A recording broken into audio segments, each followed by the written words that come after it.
성령의 보내심을 받고 가는데 동행이 좋아야 되지 않겠습니까? 우리가 주님을 믿고 주님의 여정을 향해 가지만 여기서 가장 중요한 것은 동행인 것 같아요. 세상 사람과의 동행은 끝이 안 좋죠. 우리는 정치를 보면서 어제의 적이 오늘의 친구가 되고, 어제의 친구가 이제 오늘은 마구 배신하는 일을 이제 언론을 통해서 이제 수없이 이렇게 보고 듣습니다. 이 땅은 유한하고 천국은 영원하지요. 그러니 천국 여행에는 동행이 정말 중요하죠. 결혼이나 친구나 또 이제 모든 가정이나 직장 등에서의 동행이 중요합니다. 그러나 교회에서조차 동행이 되지 못하고 로타리 클럽처럼 허무한 동행일 수도 있습니다. 그래서 오늘은 성령의 동행에 대해서 생각을 해보겠어요. 성령의 동행을 하려면 첫째로 사람의 수행호는 하지 말아야 합니다. 13절이에요. 바울과 및 동행하는 사람들이 바보에서 배 타고 밤빌리아에 있는 보가에 이르니 요한은 그들에게서 떠나 예루살렘으로 돌아가고, 이제부터 비시디아 안디옥에서의 바울 일행의 전도 활동을 다룹니다. 바울 일행이 바보에서 배를 타고 지금 출발하여 도착한 곳은 밤빌리아 지역에 있는 보가인데요. 해안에서 25km 정도 안에 들어가서 있는 도시예요. 근데 이 도시에는 큰 배가 정박할 만한 항구가 없기 때문에 14장에 보니까 아탈리아 항구에 이제 도착을 해가지고 버가까지 이렇게 걸어간 것 같아요. 버가에서 그 아탈리아에서 버가까지는 한 20km 정도 되고, 또 해안에서는 한 25km 정도 이렇게 떨어져 있는 것이 버가입니다.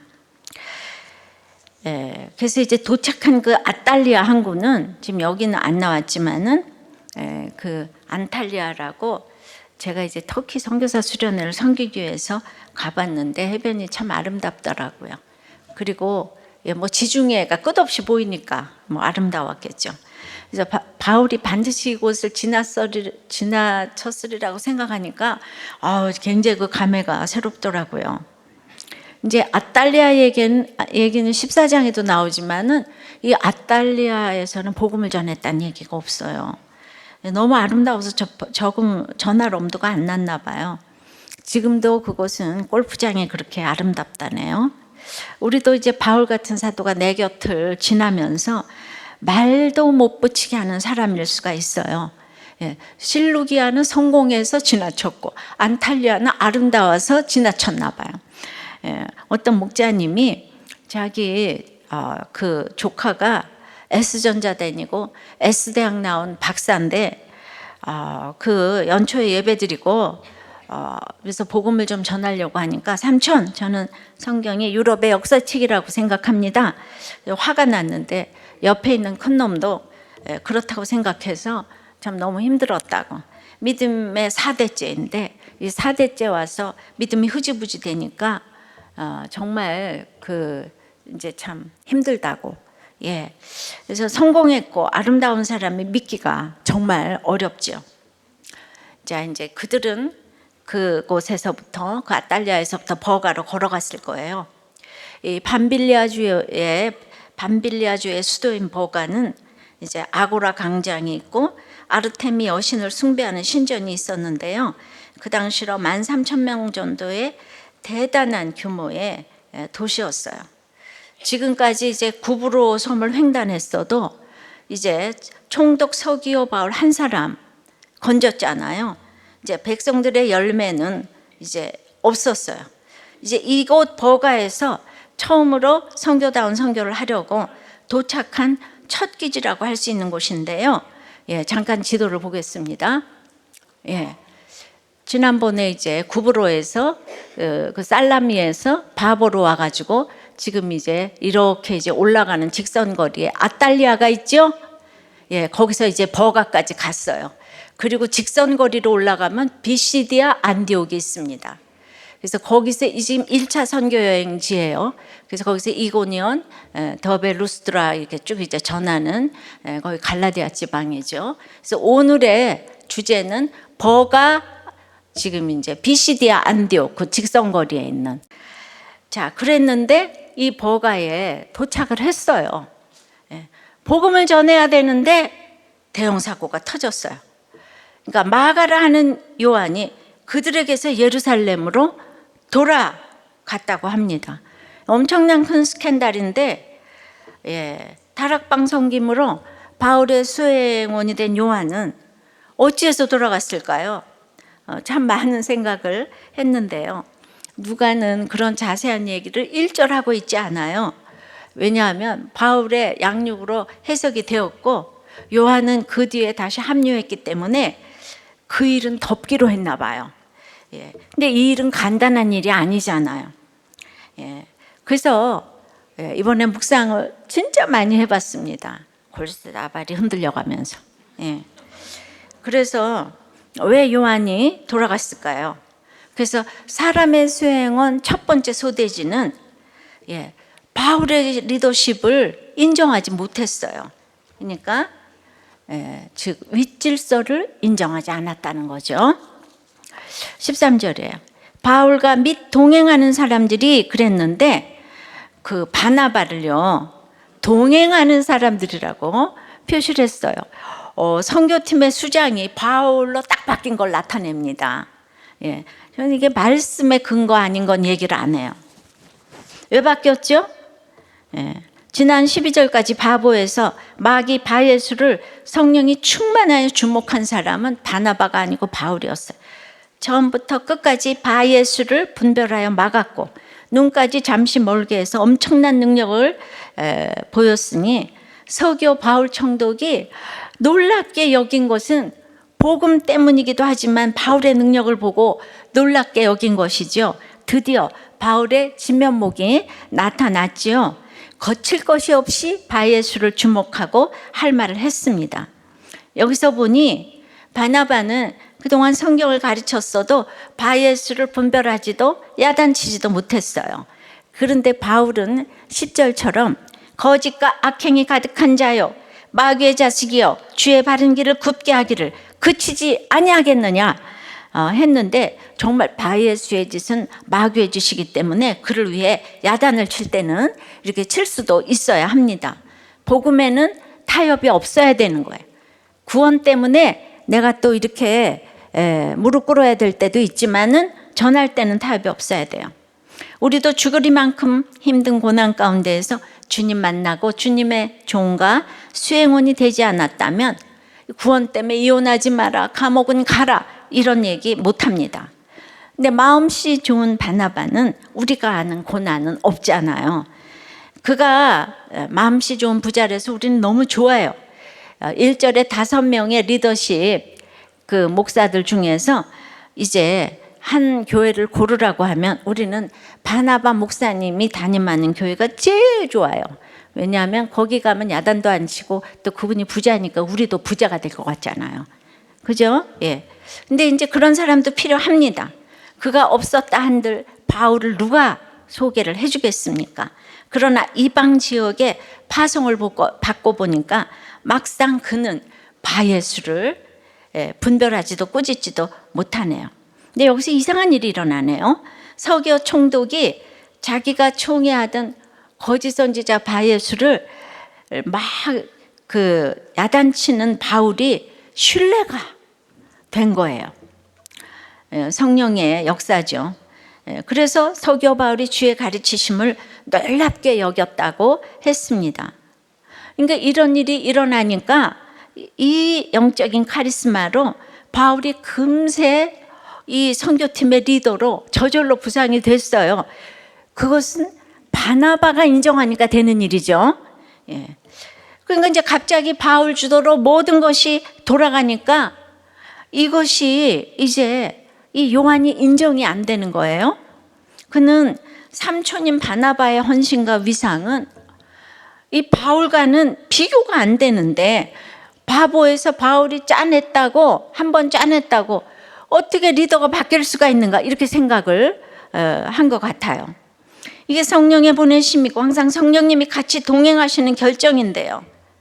바나바가 인정했는데 요한이 인정을 못합니다. 개인 큐티 합심 기도로 성령이 이루셔서 동행한 것인데요. 성령이 내 옆에 있는 것을 잊으면 이렇게 되는 것 같아요. 지금 이제 마가는 로마식 이름인데 이 마가라는 선교적 이름을 쓸 때가 아니라 계속 요한이라고 호칭을 합니다. 근데 후에요, 변하고 나서는 마가라고 호칭을 해요. 그리고 마가복음이라고 붙이잖아요, 그죠? 그래서 저도 성경대로 요한이라고 부르겠습니다. 성경에서 요한이라고 오늘 부르니까. 복음의 위력의 절대 가치를 경험하지 못한 요한은 아직 거기까지 생각을 이제 못하는 믿음인 것 같아요. 오직 바나바 삼촌, 바나바 그것만 위상만 생각합니다. 이 요한은 바나바의 생질 혹은 사촌이라고도 하지요. 지역 감정만 해도 대단한데, 유대인들의 선민 의식이 정말 대단한데, 거기서 요한은 자기 집안, 레위족이잖아요. 자기 집안의 자긍심이 대단했던 것 같아요. 편견에서 못 벗어나요. 당사자인 바나바가 자존심이 더 상할 수 있는데 바나바는 전혀 불만을 표시하지 않고 끝까지 이제 동행을 했어요. 물론 이 사건은요, 바울과 바나바를 갈라지게 하는 사건이 되긴 했습니다. 근데 여기서 보면 바울이 자신이 안 되는 것을 인정한 것이 참 훌륭합니다.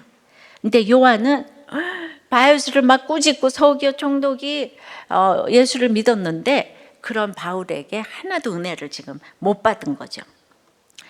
요한은 수행원이라고 지난번에 말씀드렸는데요, 신분이 망각되는 것은 아주 순간의 일인 것 같아요. 수행원은 종이죠. 자기가 앞날을 결정할 수 없어요. 근데 마음속에서는 수행원이 아니라고 생각한 것이죠. 내가 가준다는 생각이 있었던 것 같아요. 요한은 역시 환경이 겸손하지 않았지요. 왜냐하면 부잣집 아들이었어요. 그는요, 안디옥 교회도 아니고 자기 집인 예루살렘, 부잣집 큰 집이 있는 예루살렘으로 그냥 싹 돌아가 버렸어요. 적용해 보세요. 인정이 안 되는 리더가 승진해서 사표 쓴 적이 있나요? 그 후에 될 사람이었다고 인정한 적도 있나요? 이렇게 목장모임 인도하실 때 대충 그렇게 요약을 하면서 적용 질문을 돼야지, 적용 질문만 가지고 나누시면 교양과 도덕의 윤리적인 나눔이 됩니다. 그러니까 적용 질문만 가지고 이렇게 나누시면 오늘 내용이 뭔지 진짜 몰라요. 리더는 반드시 말씀 내용을 좀 요약을 해서 알려주시길 바래요. 요한은 분명 힘든 일이 있었죠. 그냥 그렇게 갔겠습니까? 사람의 수행원 두 번째 소제목은 바울의 질병 문제가 있었던 것 같아요. 그러니까 이렇게 여기에서 그 요한이 안면몰수를 합니다. 안면몰수하는 문제가 있어요. 사람의 수행원을 하면 이렇게 안면몰수를 해요. 14절에 보면 그들은 버가에서 더 나아가 비시디아 안디옥으로 방향을 정했다고 합니다. 근데 버가를 지나치려고 들린 게 아니거든요. 복음 전하려고 갔어요. 제가 가보니까 아고라 광장도 있고 뭐 회당도 있고 복음을 전하기 아주 안성맞춤인 곳입니다. 근데 실루기아 항구도 또 아탈리아도 배 타고 내리려면 그곳은 반드시 지나쳐야 되는 곳이에요. 그러나 화려한 데는 시간 낭비하지 않기 때문에 싹 지나칩니다. 그런 적용도 할 수 있어야 돼요. 항구 도시는 사람 말을 진짜 참 안 들어요. 근데 이곳 버가는 일부러 간 곳이기 때문에 이제 그런 문제는 아니에요. 화려해서 통과해야 되는, 여기가 대단한 곳이지만 그 문제는 아니에요. 딱 이렇게 도착을 해보니까 거기가 이제 저지대잖아요. 지중해하고 가까운. 굉장히 습하고 아주 그냥 그런 기후 때문에 바울이 그곳에서 심각한 그 질병이 이제 아마 이제 발병한 것 같아요. 갈라디아서 4장 13절을 보면 내가 처음에 갈라디아 갔을 때 내가 육체의 약함으로 너희가 시험이 들 뻔 했다고 해요. 예. 이 갈라디아가 비시대 안디옥을 포함한 1차 전도 여행지였어요. 이렇게 이제 아팠나 봐요. 그 바울이 말하는 육체의 가시였는지 모르겠지만은 도저히 거기서 전할 수 없는 입장이었어요. 그래서 그 지역을 빨리 벗어나서 공기도 좋고 습기도 없는 고지대로 지금 이제 빨리 올라가야 바울의 병에서 놓여나기 때문에 이때 이동해야 되는 것이 급선무였다는 것이 많은 학자들의 견해이기도 합니다. 그리고 처음 가보는 곳이기 때문에 정보를 알 수가 없는 거예요. 예. 그래서 바울의 건강 문제로 급한 그들은 비시디아 안디옥으로 가기로 했습니다. 예. 자, 비시디아 안디옥, 지난번에 떠나왔던 곳은 수리아 안디옥. 예. 그 안디옥 교회는 수리아 안디옥인데 더 기억하려면 오론테스 강 옆에 안디옥은 수리아 안디옥, 안디옥 교회가 있는 곳. 그 이곳은 지중해를 건너서 이렇게 지금 이제 버가에서 올라가는 갈라디아 부르기아 지방의 비시디아 안디옥. 예, 그 로마 황제가 그 안티오쿠스 왕을 기념하기 위해서 안디옥이라는 도시가 16개나 있다고 그래요. 그래서 그 옆에다 그 이제 사족의 설명을 붙입니다. 예, 수리아 안디옥, 비시디아 안디옥. 예, 잘 아시기 바랍니다. 그래서 버가에서 비시디아 안디옥까지는 이제 이렇게 올라가면 한 200km 정도 된다는 거예요. 근데 비시디아 안디옥 가는 길은 평지로 이렇게 돌아서 가는 길도 있고 직선거리는 산맥이 있는데요. 문제는 평지는 저지대라 아무리 안전해도 바울의 병 가지고 똑같은 저지대가 돼서 그러니까 이쪽은 이제 전도를 지금 할 수가 없는 거예요. 예. 그래서 이제 갈 길은 그 산맥밖에 없었어요. 그런데 문제는 이 산맥으로 가는 길이 너무 험한 거예요. 그 산맥 이름이 이제 토로스 산맥인데 황소등 같이 생겨가지고 그런 이름이 붙었대요. 고개 하나 넘으면 더 높은 고개가 있고 길도 험하고 구불구불해서 너무 거칠고 삭막한 험산이었다는데 그래서 늘 강도들이 출몰을 했다는 거예요. 그리고 이제 재산도 뺏기고 생명도 뺏기고 하는 그 너무 무서운 이제 토로스 산맥을 올라가야 되니까 위험한 여정이지만은 그러나 바울의 병 때문에 갈 수밖에 없다는 것을 바나바도 인정을 한 거예요. 그렇다고 다시 구보로 섬 타고 안디옥 교회로 돌아가겠습니까? 그러니까 여기서는 갈 길이 산맥밖에 이제 없는데 그런데 여기서 요한이 낮아빠진 거예요. 자기는 위험해서 못 간다는 거예요. 아니 길이 없어서 가자는 것인데 버가에 아파서 있을 수도 없는데 요한이 못 간다는 거예요. 예. 아니 나이를 쳐도 바울은 40이 넘었고 자기는 20대인데 그때는 40이면은요 인간의 수명이 40대 50대 할 때기 때문에 완전히 늙은이에요. 노인이에요. 그런데 요한이 노인들이 간다는데 그것도 한 사람은 지금 병자인데 심각한 병자인데 본인이 짐도 지면서 당연히 지금 가야 되는데 요한은 바울이 지금 싫은데 인정이 안 되는데 그 산맥은 더 싫어. 예. 그러니까 그래서 지금 안 간다는 거예요. 뻗대는 거예요. 예. 근데 사실은 산맥이 싫은 게 아니고요. 죽을까봐 지금 두려운 거죠. 요한이. 왜냐하면 아무리 바울이 싫다고 그래도 거기는 바나바 삼촌이 있잖아요. 근데 삼촌도 두고 간다는 건 자기 죽기 싫다 이거죠. 바나바와 바울이 얼마나 설득했겠습니까?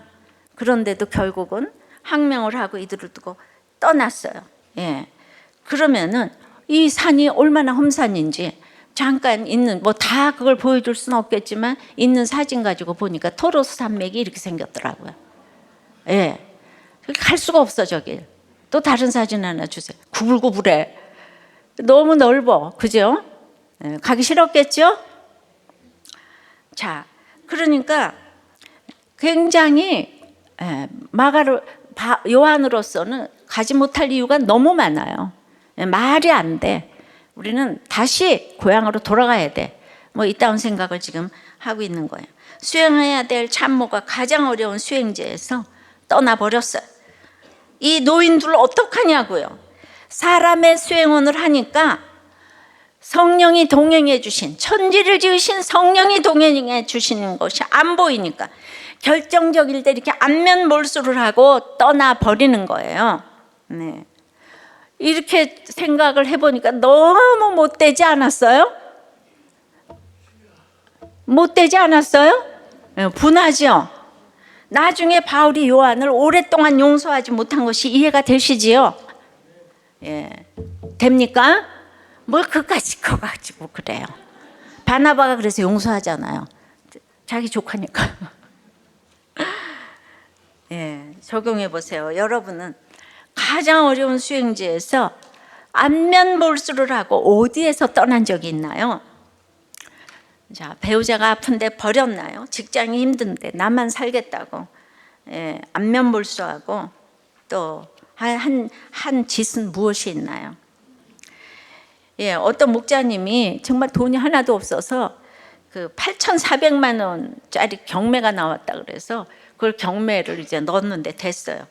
그래서 840만 원 이제 계약금을 넣고 그 집에 살겠다고 찾아가 보니까 너무 아픈 할머니 할아버지가 그 아들 빚 갚아주느라고 대출해 준 거라고.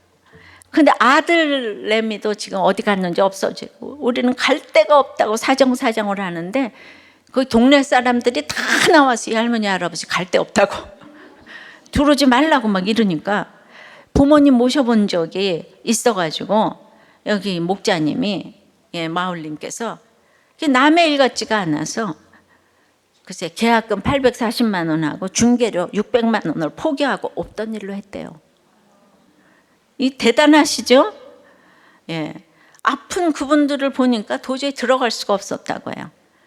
지금 후회하지 않는다고 얘기하세요. 대단한 적용인 것 같아요. 지금은 모든 식구들이 자녀들까지 신앙생활을 우리들 교회에서 너무 잘하고 있기 때문에 저는 최고의 것으로 갚아주셨다고 생각합니다. 돈은 있다가도 없고 없다가도 있는 거잖아요. 그러니까 그렇게 적용하니까 자녀들이 공부를 잘하죠.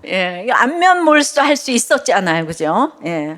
근데 이제 전체적인 사람의 수행원에 대해 엊그제 제가 연세대 교수님의 한 칼럼에서 인용을 합니다. 상대성 이론의 주인공 알베르트 아인슈타인이 결혼 16년 만에 이혼을 결심하게 되는데 그에게 매달리면서 결혼을 유지하려는 아내에게 그 유지각서, 요구 유지각서 이렇게 돼가지고 내 옷과 빨래거리를 잘 관리하라. 새끼 식사를 제 시간에 내 방으로 가져오라. 내 침실과 서재를 깨끗하게 정돈하고 내 책상은 나만 사용하는 걸 명심해라. 내가 요구할 경우 즉각 침묵하라. 또 내가 요구할 경우 즉시 내 침실이나 서재에서 나가라.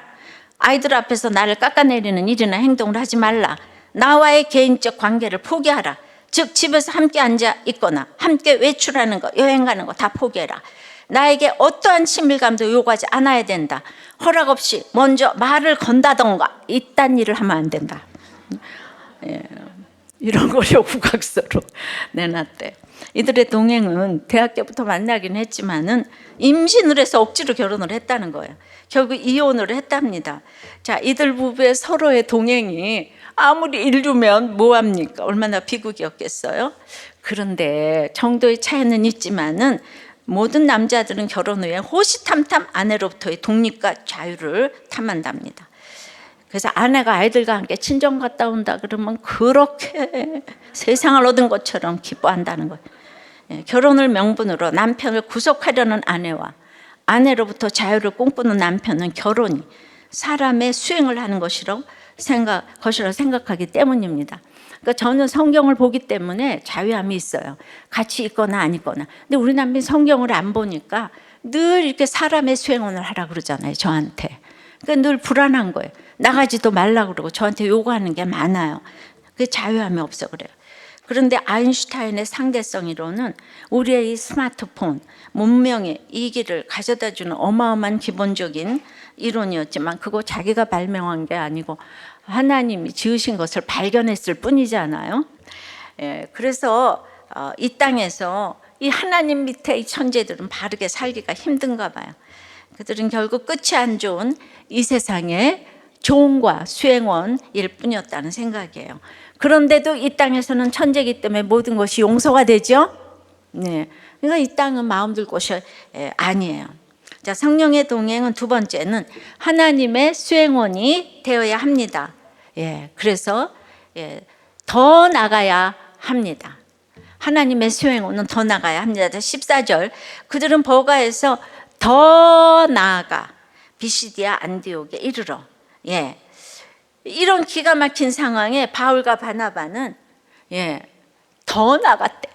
더 나갔대. 요한도 떠나고 앞이 깜깜할 일이었지만 그들은 더 나갔습니다. 그 험악한 토로스 산맥을 짐져주는 일꾼도 없이 더 나갔다는 거예요. 육체적인 힘듦보다 그 요한의 배신이 너무 힘들었겠죠. 그 어머니 마리아도 생각했을 것이고, 배신감이 힘들어요. 그래도 더 나갔대요.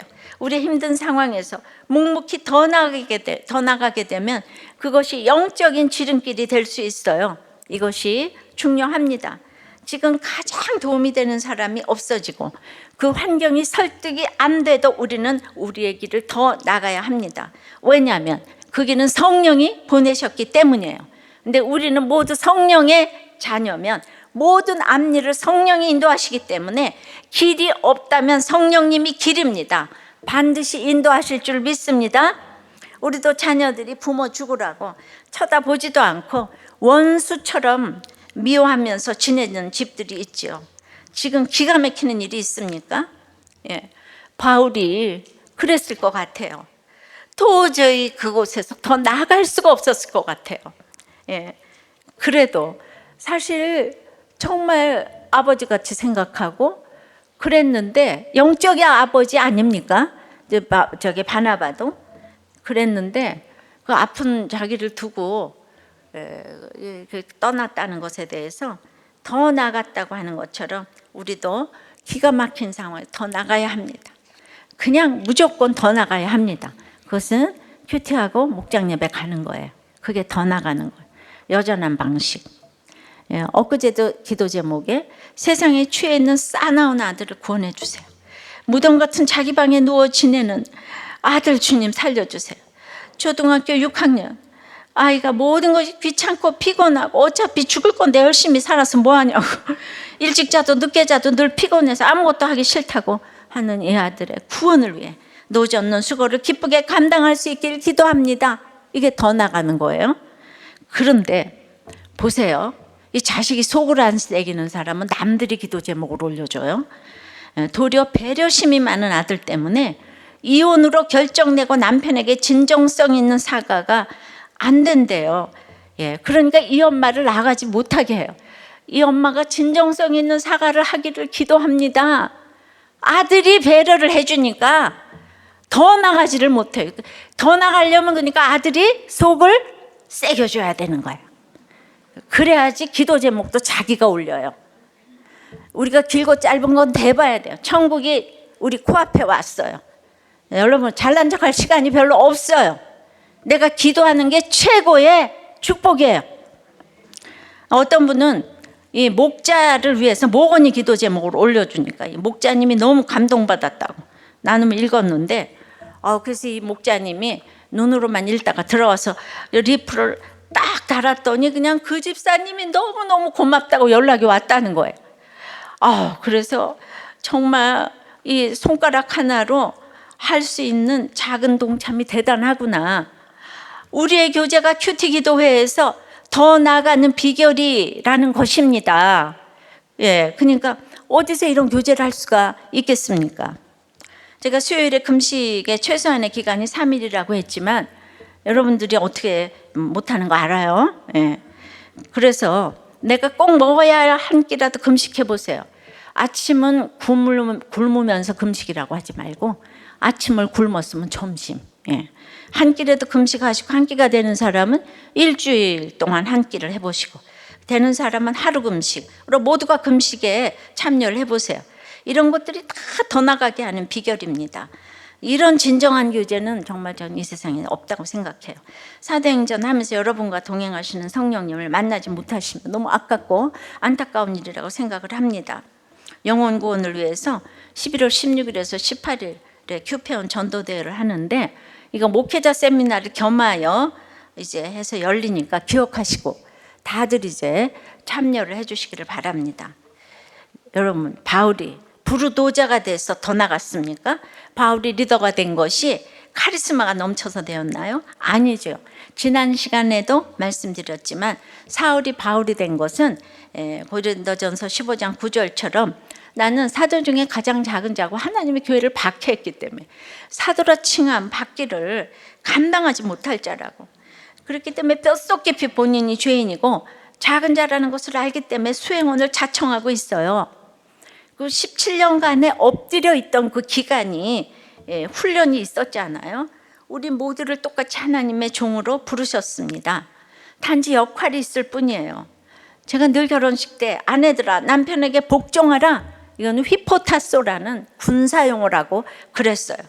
그런데 여기 수행어는 휘페레테스라고 뱀이창에서 노젓는 노예라고 했습니다.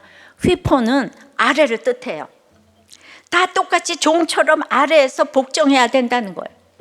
근데 사도행전 26장 16절에 보면 바울을 이방인의 선교를 위해서 종과 증인으로 부르셨는데 바로 이 종이 수행원과 같은 휘페레테스인 거예요. 노예, 뱀이창에서 노젓는 노예. 바울도 노예, 요한도 노예. 요한은 바울의 수행원이고 바울은 하나님의 수행원인 거죠. 결국 하나님의 똑같은 수행원이라는 것이에요. 근데 바울은 종과 수행원에 대한 체감 온도가 크고 요한은 얕은 거예요. 근데 바울은 역할이라고 생각을 하고 요한은 인격이라고 생각하기 때문에 계속 교회를 잔멸하던 그 바울에 대한 고정관념, 그 무시하는 거, 그게 있는 거예요. 오늘 달라진 걸 인정하지 못해요. 그래서 리더로 세웠으면 순종해야 하는데 인격이 좋아야 따른다고 하면서 구속사를 아직 깨닫지 못하고 있습니다. 바울은 스데반을 죽였다고 생각하니까 죽을 때까지 할 말이 없는 거예요. 그래서 그는 사명받고 한 번도 뒤를 돌아보지 않았어요, 여러분. 이때 토로스 산맥을 올라가면서 강도를 당했지요. 그런데 후에 그 마가라는 요한이 이때의 일을 너무 후회할 거기 때문에 그때 강도당했다고 안 썼어요, 여기다가.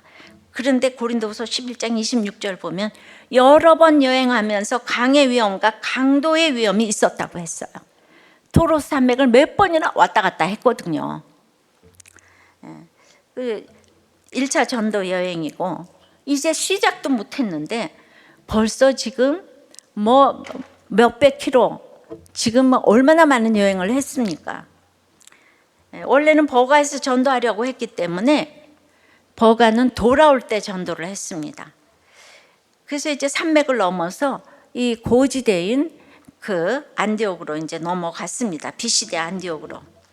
근데 특별히 산맥으로 간 이유 중에는 유대인의 회당이 있었다는 이유도 있다고 해요.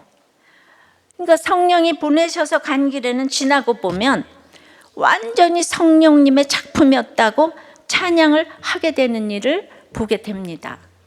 그때 여러분들이 생각하기에도 갈 길이 산맥밖에 없다는 것에 대해서 동의하시죠?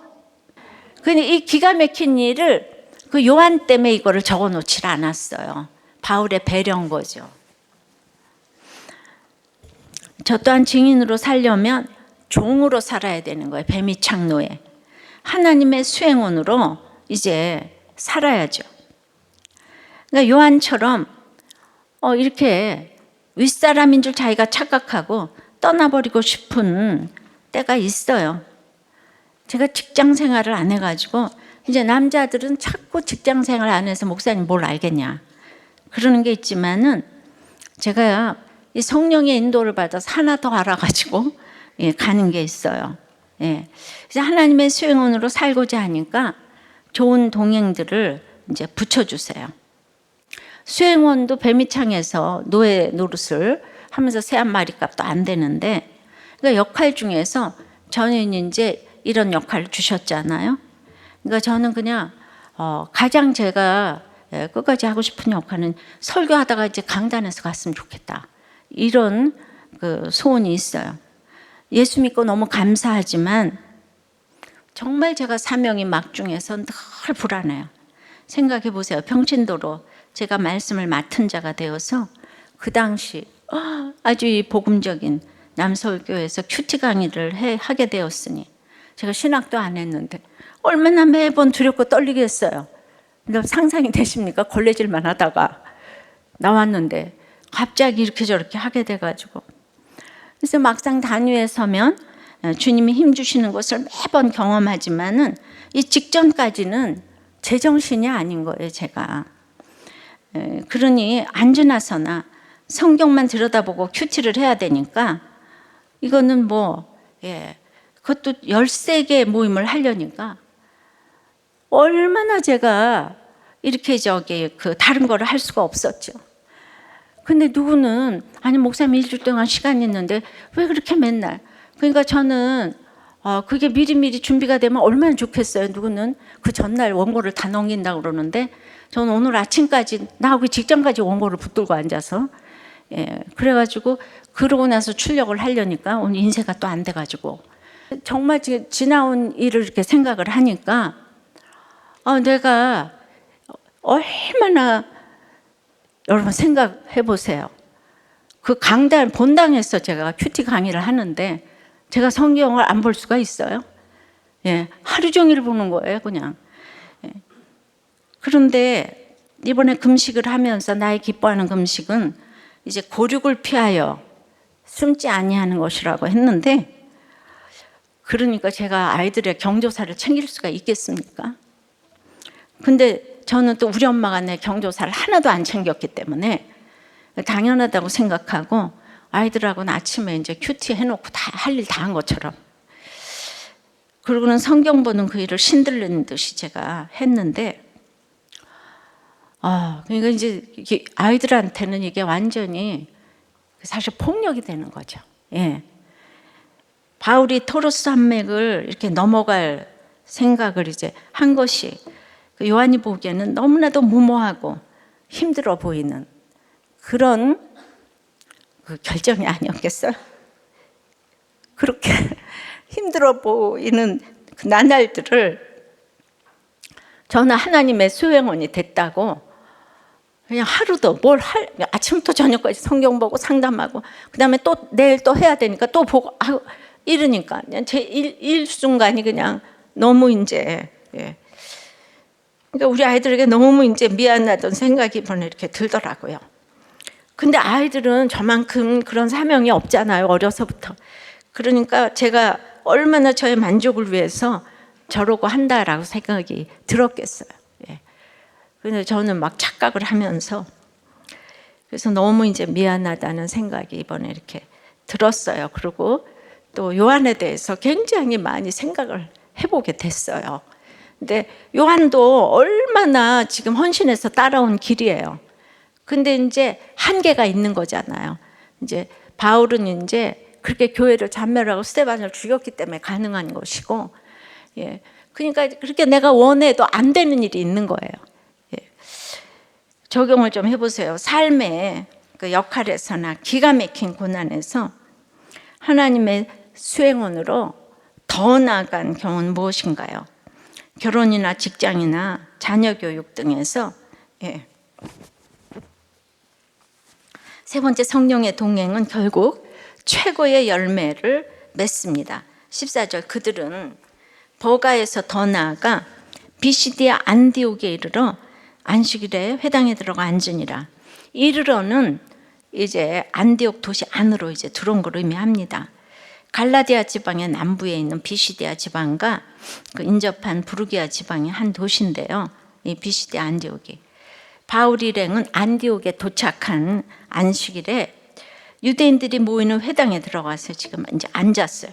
여기 앉은이라는 일반석인데, 사실은 그 회당에는 일반석이 있고 상석이 있는데 상석에는 랍비들이 앉아서 가르쳤어요. 그런데 유대인 회당에 들어갈 때마다 바울은 가르쳤다 그러잖아요. 이 가르칠 자격이 있었던 것이, 바울은 가말리엘 문화에서 배운 율법학자였고 또 바리새인 중에 바리새인이고 바나나는 레위인이었기 때문에 그들은 랍비들의 좌석에 얼마든지 앉아서 가르칠 수가 있었던 거예요. 근데 제가 이 1절의 그 성령의 보내심, 세우심 볼 때 그 1절에 그 니게르 시몬, 구레네 시몬, 매국노 마나엔을 만약에 보냈다면 그 사람들은 유대인의 회당에는 들어갈 수조차 없는 거예요. 근데 유대인의 회당부터 들어갔다가 이제 이방인으로 이렇게 늘 선교를 나가거든요. 그러니까 성령의 세우심과 보내심은 너무나 절묘한 거예요. 아주 정확하게 가르칠 수 있는 자격을 가진 사람을 보내신 것이에요. 그 니게르 뭐 이런 시몬, 구레네 시몬은 여기 들어올 엄두도 못 내는 거잖아요. 이런 것도 필요해요. 세상적으로 이렇게 다 뭐 해놓은 것들. 그래서 성령의 동행은 결국 최고의 열매를 맺습니다.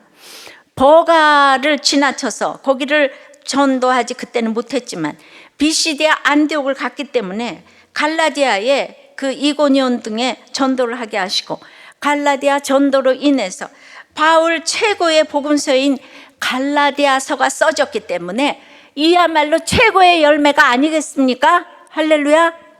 그러니까 이후에는 알리라, 지나보면 알리라. 성령의 동행은 천지를 지으신 성령님이 나와 동행하시기 때문에 항상 진리의 성령으로 개인 큐티하고 합심 기도하면 최고의 열매로 이루어지게 하실 줄을 믿습니다.